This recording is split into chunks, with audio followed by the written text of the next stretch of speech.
Nesta videoaula eu quero comentar a plataforma eleitoral lida no Teatro Politeama Baiano pelo Rui Barbosa em 15 de janeiro de 1910. No início do seu discurso, o Rui Barbosa se apresenta contrário ao que ele vai chamar de candidatura cesariana do Marechal Hermes da Fonseca. O Rui Barbosa estava concorrendo pela primeira vez ao cargo de presidente da República do Brasil e o seu adversário foi o Marechal Hermes da Fonseca. Então, o Rui Barbosa não teve dúvidas em colocar o chamado civilismo contra o militarismo, o sistema democrático contra o sistema militar ou autoritário. Daí essa campanha de 1909 e 1910, feita pelo Rui Barbosa, campanha para a presidência da República, ter passado para a história como a campanha civilista, justamente por conta desse discurso adotado pelo Rui Barbosa do civil, do democrata, contra o militar, contra o regime que viria a ser, segundo o Rui Barbosa, um regime autoritário. E, de fato, essa eleição ela terminou sendo vencida por conta da existência de um sistema totalmente às voltas com fraudes eleitorais, com uma série de pressões, né, para a eleição do candidato do establishment. O eleito terminou sendo o Marechal Hermes da Fonseca, e o governo do Marechal Hermes da Fonseca, que foi de 1910 até 1914, foi um governo marcado, né, por atos discricionários, por estado de sítio, por decisões polêmicas, por repressões e etc., né, dando razão a esse mote, né, do Rui Barbosa, da campanha civilista, do civil contra o que viria a ser, né, o governo militar do Marechal Hermes da Fonseca. Então, Rui Barbosa se apresenta como defensor da liberdade individual e da justiça no Brasil. Então, ele vai adotar todo um discurso, né, de defesa da democracia contra o autoritarismo. Então, ele mesmo diz: ora, nunca se desenhou em toda a minha vida uma situação tão grave aos olhos do meu senso moral, tão antagônica aos artigos desse meu velho credo, quanto esta, entregues à anarquia da ambição, na fraqueza, na intriga, na vulnerabilidade e na inconsciência, vemos aproximar-se incumbada no seio do governo civil e das facções paisanas, ou seja, a volta do terror militar. Então, é uma referência ao período do Floriano Peixoto, né, que foi um período marcado pela ditadura. Então, o Barbosa está colocando justamente, né, o temor ao retorno de um regime discricionário, autoritário, marcado pelo quê? Pelo terror militar, caso o Marechal Hermes da Fonseca ganhasse, né, como ganhou a eleição. Então, ele continua dizendo: a nação, nos seus elementos mais cultos, tem, por mais que justificado, o receio dessa contingência, impendente às nossas cabeças, graça à cumplicidade criminosa da administração Nilo Peçanha. Nilo Peçanha era o atual, melhor dizendo, o presidente da República no período, né, em 1910 até o começo de 1910, que foi quando o Rui Barbosa proferiu esse discurso. Né? Então, graças à cumplicidade criminosa da administração Nilo Peçanha, das oligarquias do Norte e da maioria do Congresso Nacional submetida à caudilagem de casaca. Aqui não é possível a gente desenvolver muito esse tema, mas o que ele chama de caudilagem de casaca é uma referência ao senador Pinheiro Machado, né?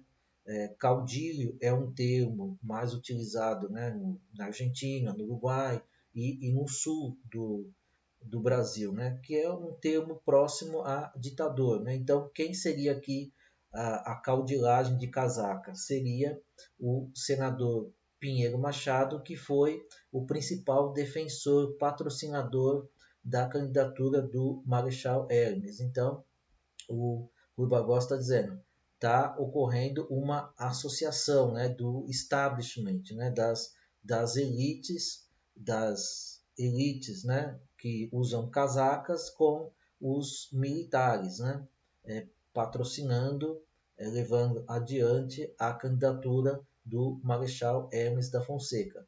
Mas aqui, caudilagem de casaca é uma referência ao grande, o principal defensor, talvez, da candidatura do Marechal Hermes, que foi o senador gaúcho Pinheiro Machado. Agora, entrando, né, nas propostas do Rui Barbosa, a primeira e talvez a principal proposta que ele coloca é a da revisão da Constituição de 1891. Né, o Rui Barbosa se apresenta, né, nesse discurso como o principal autor da Constituição de 1891, porém defende a revisão da mesma. Então é como se o Rui Barbosa tivesse reconhecido, né, exageros, né, da Constituição de 1891, principalmente em relação à questão da descentralização, dos poderes, né, que a Constituição vai dar para os estados. Então, ele se mostra um tanto quanto arrependido e vai dizer que é necessário fazer uma série de reformas da Carta de 1891. Então, ele dizer, né, a Constituição de 1891 precisa de ser reformada para se conservar. As boas instituições hão de se conservar melhorando-se. Então, ele está aqui se apresentando também como um reformista, como um liberal reformista. Né? Ele não quer grandes mudanças, ele quer uma reforma, né, da Constituição de 1891. E ele termina por reconhecer, né, e compara, né, a Carta de 1891 com a dos Estados Unidos e reconhece que a Constituição brasileira é uma transplantação, né, da Constituição norte-americana. Né? Então, o Rui Barbosa foi o principal autor, né, da Constituição de 1891. Essa Constituição foi fruto de um projeto, né, do próprio Rui Barbosa, e ele reconhece, né, isso que é típico também, né, dos liberais, transpor, né, instituições de um outro país para a nossa realidade. Agora, entrando mesmo nas propostas do Rui Barbosa, ele vai fazer uma discussão, né, vai dizer que é necessário, né, se discutir o chamado artigo 6º da Constituição, que era um artigo ambíguo, né, um artigo que vai dizer a União, o poder central, não pode intervir nos estados. Isso por um lado. Porque, por outro lado, esse artigo vai dizer, a não ser em caso de desordem, a não ser em caso de catástrofe, a não ser em caso de distúrbio social, enfim, a Constituição, por um lado, vai dizer, não pode intervir nos estados, mas vai dar uma série de margens, de situações, né, para que o poder central intervenha, né, nos estados. Então, o Rui Barbosa vai dizer, é necessário, né, você acabar, né, com essa ambiguidade. Né? Ele mesmo vai se dizer contrário a intervenções, mas existem situações que é necessário, né, combater as chamadas oligarquias. Então, ele vai dizer, é necessário, né, em certas situações, intervir para combater as oligarquias, mas não podemos ter uma lei, né, ambígua, né, como a representada aí pela Constituição de 1891 no seu artigo 6º. Tanto é, esse artigo era tão ambíguo que ele vai dar margem, né, para uma série de intervenções realizadas, inclusive pelo governo Marechal Hermes. Né? Então, é um episódio, né, que passou para a história como salvações. Né? Então, o governo do Marechal Hermes vai intervir numa série de estados, claro que não nos estados mais fortes, mais mais poderosos, mas ele vai intervir se apegando nesse artigo 6º da Constituição de 1891, que o Rui Barbosa vê como necessário reformar para eliminar a sua ambiguidade. O Rui Barbosa, dito isso, ele vai então propor, né, uma convenção para revisar a Constituição, mas vai falar nesse discurso, primeiro, de pontos que ficariam de fora da revisão. Né? Então, afirma não haver condições para se iniciar a revisão em torno da questão do sistema de governo, presidencialismo ou parlamentarismo. O Rui Barbosa ele era pelo parlamentarismo, mas ele reconhece nesse discurso ser muito difícil você adotar, né, nas atuais circunstâncias, nas circunstâncias da época, o parlamentarismo. Então, ele vai dizer, vamos manter, né, pelo menos por hora, o presidencialismo. Então, ele diz, a natureza democrática das nossas instituições nada perderia com a substituição do governo presidencial pelo governo de gabinete. Aí eu coloquei aqui, afirma também ser favorável à organização de um eleitorado especial, né? Semelhante ao dos Estados Unidos para a escolha do chefe do Poder Executivo. Mas afirma também, né, que é muito improvável, né, retroceder do chamado sufrágio universal para a escolha do chefe do Poder Executivo. Então, ele vai se dizer parlamentarista, né, como afirmou várias vezes, mas vai reconhecer ser improvável, ser muito difícil a mudança de regime naquele período. Então, continuando, tópicos da revisão. Né? Então, ele vai dizer a Constituição deveria ser reformada. Primeiro, para que se unifique o direito de legislar sobre o processo. Então, matéria aqui do direito, né? Do chamado devido processo legal, né? Que é o termo utilizado atualmente. Então, a Constituição deveria ser reformada para garantir, né? Legislar sobre o processo jurídico. 2, para que se unifique a magistratura. Então, ele vai fazer uma grande defesa nesse discurso do fortalecimento do judiciário. Né? Ele vai ver o judiciário como um poder que deveria ser colocado acima, né, do poder executivo e do legislativo. Né? Ou, na pior das hipóteses, né, deveria ser um poder suficientemente forte para se contrapor, né, à força exagerada do poder executivo e à leniência, né, a falta de iniciativa do poder legislativo. Então ele vai defender a centralização da magistratura, a concentração dos trabalhos no STF, ou seja, uma questão bastante atual, né? O que a gente vê no Brasil hoje, né, é justamente a política girando em torno do STF. Né? Exatamente o que propõe o Rui Barbosa, mas hoje nós vemos também os perigos, né, desse tipo de situação, porque o judiciário é um poder não eleito, né? Então ele não pode se colocar acima dos demais poderes, que são poderes eleitos, né? Mas é justamente isso que o Rui Barbosa está propondo, né? Um judiciário, né, com poderes superiores aos poderes dos outros dois poderes existentes, né? Legislativo e judiciário. Então defende a independência da magistratura frente ao poder central. 3. Terceiro, a Constituição da República, aqui no artigo 63, prescreve que cada Estado se regerá pela Constituição e pelas leis que adotar, respeitados os princípios constitucionais da União. Então, o que o Rui Barbosa vai propor em relação a isso? É a questão aqui do federalismo. Né? Então, deram muitos poderes, muitas prerrogativas para os Estados, e ele vai dizer é necessário colocar limites, né, a essa atuação dos Estados. Né? Então, né, definir o alcance da indicação dos princípios constitucionais, quer dizer, até onde os Estados podem ir, então, né, com a adoção de princípios, de leis, de normas próprias. Né?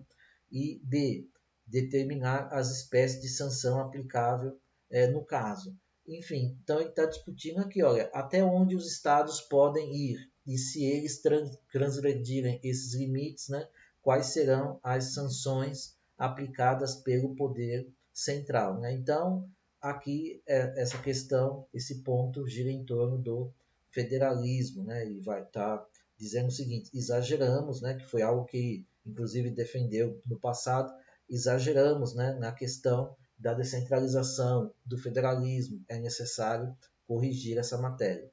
Aqui, quarto, né? Mais medidas para proteger a magistratura. Então, ele está nessa luta, né? Do fortalecimento do judiciário. Então, ele vai propor direitos aos magistrados que atualmente claramente existem, né? Como, por exemplo, a vitaliciedade, né, do juiz no cargo, né? Quer dizer, ele não exerce o mandato, ele não é eleito, ele só deixa o cargo, né, por idade, né? Então, Rui Barbosa, isso não existia na época, Rui Barbosa está defendendo, né, essa medida, né, essa proteção para a magistratura, a vitaliciedade, a insuspensibilidade administrativa, ou seja, um magistrado não poderia ser retirado, né, de uma ação, de um caso em especial por questão política, a irredutibilidade nos vencimentos dos magistrados, né, quer dizer, o magistrado não pode ter os seus vencimentos reduzidos e ficando assim, portanto, à mercê, né, de pressões, né, de ações políticas, enfim, são garantias, são proteções, né, que o Rui Barbosa já defendia para fortalecer e dar independência aos juízes, à magistratura, e são garantias que, no que diz respeito, por exemplo, à Constituição de 1988, são garantias totalmente presentes atualmente no âmbito aí da magistratura do judiciário. Quinto, mais proteção para a magistratura, né? Então ele vai bater nessa tecla, né, de que a magistratura deve ser protegida, né, reforçada, né, para julgar com independência. Sexto, intervenção da União em conflitos entre estados em caso de conflitos econômicos, guerra de aqui não são tarefas, são tarifas e etc.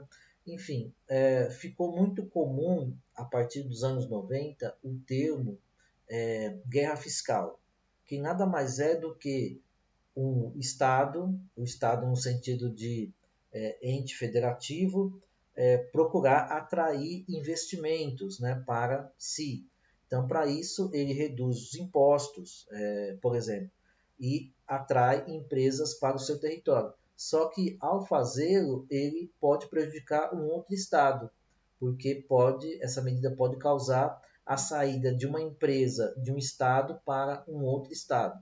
Isso começou a ser chamado, nos anos 90 do século passado, de guerra fiscal. Mas o Rui Barbosa, em um texto de 1910, já está atentando para esse problema. Né? Então, o que deve acontecer? A União, o poder central, deve intervir nesse tipo de situação. Né? E não pode deixar que um determinado Estado haja por conta própria, né, em matéria econômica, que é o caso que está sendo colocado aqui, né, e com isso prejudique um outro Estado.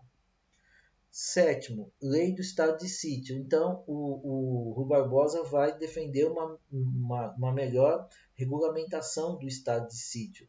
O que é o estado de sítio? É aquela situação decretada pelo Estado que vai envolver o quê? A suspensão dos direitos civis e dos direitos políticos, né? Possibilitando, inclusive, que o Estado invada residências, prenda, né, pessoas, porque durante o estado de sítio os direitos estariam suspensos. Então, o Rui Barbosa vai dizer, os efeitos do estado de sítio eles devem acabar com a cessação do mesmo, né? e ele vai dizer, é necessário que certos indivíduos, como membros do Congresso e da magistratura, fiquem imunes aos efeitos do estado de sítio. Enfim, estado de sítio é algo previsto, né, pela Constituição, por todas as constituições, na verdade. Inclusive, o governo Marshall Hermes, ele se deu muito na base do estado de sítio, né? Então, essa intenção, essa proposta do Rui Barbosa, mais do que procedia, né? Quer dizer, você colocar limites e regular melhor o estado de sítio. Oitavo, regular a tomada de empréstimo externos por parte dos estados e municípios. Então, essa questão só foi resolvida, né, com a lei de responsabilidade fiscal, bem recente, né, do começo dos anos 2000, né, que estabelece que tanto estados quanto municípios não podem pedir empréstimos no exterior sem autorização do governo federal. Mas o Rui Barbosa já estava né, preocupado com esse tipo de questão em 1910. Por quê? Porque se estado e município eles pedem empréstimos no exterior e não honram, né, com seus compromissos, essa questão termina caindo no colo, digamos assim, do governo federal, né? Enfim, então aqui ele já está tentando para uma regulamentação dessa matéria. Então é mais, entre vários, é mais um exemplo de como o Rui Barbosa estava, digamos assim, bem à frente do seu tempo, né? Tanto em matérias de ordem econômica, como em matéria de ordem política e jurídica. Nono, aqui algo que ele também propõe, né, mas que evidentemente não foi levado em consideração, que foi a extinção do cargo de vice-presidente. Talvez porque a existência do vice-presidente coloca certa pressão, né, sobre as ações do presidente da República. Né? Então, já se tinha percebido esse problema, né? Mas aqui ele está simplesmente pedindo, né, a extinção do cargo de vice-presidente da República. Décimo, aqui também matéria financeira, né? Impedir novos gastos não previstos no orçamento. Quer dizer, algo óbvio, né? Mas que na época acontecia. Gastos não previstos eram feitos, né? Pelo governo, em especial, em todas as instâncias, né? Mas aqui está se referindo em especial ao governo federal. Agora, outro tipo de matéria, né, no que diz respeito às oligarquias. Né, aqui ele deixa por um instante de fazer propostas e ele vai se colocar contrário à chamada política dos governadores, né, que nada mais era do que um arranjo, né, entre o presidente da República e os governadores. O presidente dizia para os governadores: olha, eu não vou me intrometer nos assuntos de vocês, estados, se vocês ajudarem, apoiarem, né, a minha agenda, as propostas do governo federal. Né? Então, a dos governadores era um toma lá da cá, né? Mas foi uma política muito complicada porque os governadores normalmente, né, atuavam no âmbito estadual de forma arbitrária e o presidente não intervia por conta do acordo feito. E, por sua vez, os governadores eram subservientes no que diz respeito às matérias colocadas pelo presidente da República. Né? Então, o Rui Barbosa vai dizer que a política dos governadores empenhou nesta cumplicidade o governo central, porque é da conivência deste, das suas simpatias, dos seus bons ofícios, que se alimenta o mal desta decadência pasmosa. Enfim, um conchavo, né? um acordo entre governadores e presidentes para que um não interviesse nos assuntos do outro, né? Mas não foi, segundo o Rui Barbosa, um bom acordo, porque o governo federal não intervinha nos assuntos dos estados, que muitas vezes eram tratados de forma autoritária, e os governadores, por sua vez, davam apoio a toda a agenda do presidente da República. Outro ponto, que é na verdade um ponto já bastante colocado nesse discurso, que é a questão da justiça, né, ainda do judiciário. Aí eu acrescentei aqui, mais uma vez refere-se ao militarismo, né? Então essa questão da ameaça militarista vai varar praticamente todo o texto, né? Por quê? Porque, segundo Rui Barbosa, o militarismo é comum ao militarismo atacar o judiciário, né? Então ele está colocando mais uma vez esse perigo, principalmente se o Marechal Hermes fosse eleito presidente da República. E o interessante é que aqui ele vai propor a adoção de um tipo de tribunal para agilizar os processos judiciais. Também é uma questão bastante atual, né? Nos anos 90 foi criado no Brasil o chamado Tribunal de Pequenas Causas, mas que hoje também já há bastante tempo já está abarrotado, né, de processos, mas aqui Rui Barbosa, né, propondo a criação de um tribunal para agilizar os julgamentos, né, os processos judiciais, quer dizer, algo também bastante importante. Ele vai criticar, né, os privilégios do fisco e a voracidade fiscal do Estado, né, como liberal, né, não poderia ser diferente, um liberal sempre critica a voracidade fiscal, né, do Estado. Ele vai criticar privilégios do fisco, ele até coloca, né, que havia, inclusive, um prêmio, né, para os fiscais da Receita, né, para que multasse. Né? Então, quanto mais multasse as empresas, mais o fiscal teria lá um bônus. Né? Então, algo facilmente criticável. Né? Por quê? Porque estimula, né, o aumento das multas, né? Muitas vezes pelo simples interesse de multar para obter, né, um acréscimo no seu salário. Enfim, ele vai criticar privilégios, né, desse funcionário público ligado, né, à receita, ligado ao fisco.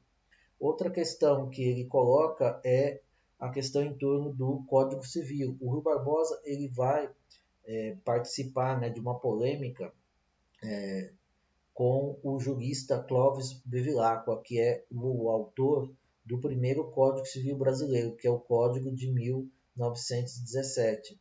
Então, Rui Barbosa vai se colocar contrário à elaboração de um novo Código Civil. Né? E aqui vem essa questão, mais uma vez, da transposição de instituições, que é algo que os liberais normalmente defendem. Né? Então, o Rui Barbosa vai afirmar que seria interessante aguardar a codificação dos outros países, né, para que o Brasil tirasse proveito, né, das experiências anteriores, das experiências precedentes. Mas, enfim, essa questão do Código Civil vai envolver réplicas, tréplicas, né, de ambas as partes, né, do Rui Barbosa e do Clóvis Bevilacqua. Vai ser uma discussão, na verdade, bastante rica e que vai, como colocado aqui, envolver o Código Civil, a necessidade ou não de um novo Código Civil. Em relação à também importante questão da instrução pública, né, da educação, ele vai vai se apresentar como um defensor, né, do ensino popular. Então, ele vai apresentar uma série de medidas, né, como, por exemplo, a continuidade na observância da lei, a efetividade na distribuição do ensino, a realidade no exercício da fiscalização, né, dos códigos e faculdades livres, ou seja, está defendendo a presença do Estado na regulamentação, né, do ensino, da educação, o melhoramento do ensino secundário nos estabelecimentos federais, a remodelação do ensino jurídico, que é uma questão bastante atual, né? O Brasil precisa, né, reformar o ensino jurídico, o desenvolvimento dos gabinetes, laboratórios, clínicas e estudos práticos, né, nas escolas de medicina, então uma melhoria também nos cursos na área de medicina. Ele, apesar de ser um liberal, né, ele defende a obrigatoriedade, né, da frequência nas escolas, a criação de uma universidade no Rio de Janeiro, que não existia, e também uma questão bastante atual, ele defende a independência profissional dos professores, né? Quer dizer, os professores devem ter garantido, né, a sua liberdade, né, de opinião, de lecionar, enfim, de atuar, já que ele é treinado para isso, né, para ser professor. Uma questão bastante atual, né, porque recentemente a gente viu, né, um ataque à liberdade dos professores em sala de aula. Né? Então, de forma também bastante contundente, o Rui Barbosa defende, né, a independência profissional dos professores. Claro que com regulamentação, né, com limites, né, mas defende a independência profissional dos professores. Em relação à matéria, né, do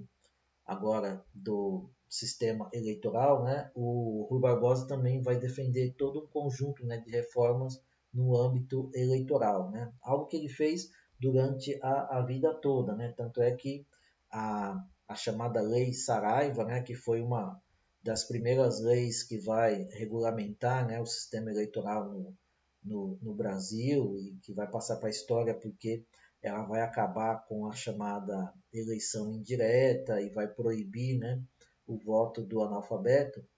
A Lei Saraiva, ela foi do finalzinho do Império, né, ela foi um projeto do Rui Barbosa, né? Então foi uma matéria que o Rui Barbosa sempre contribuiu com a discussão, a da reforma eleitoral.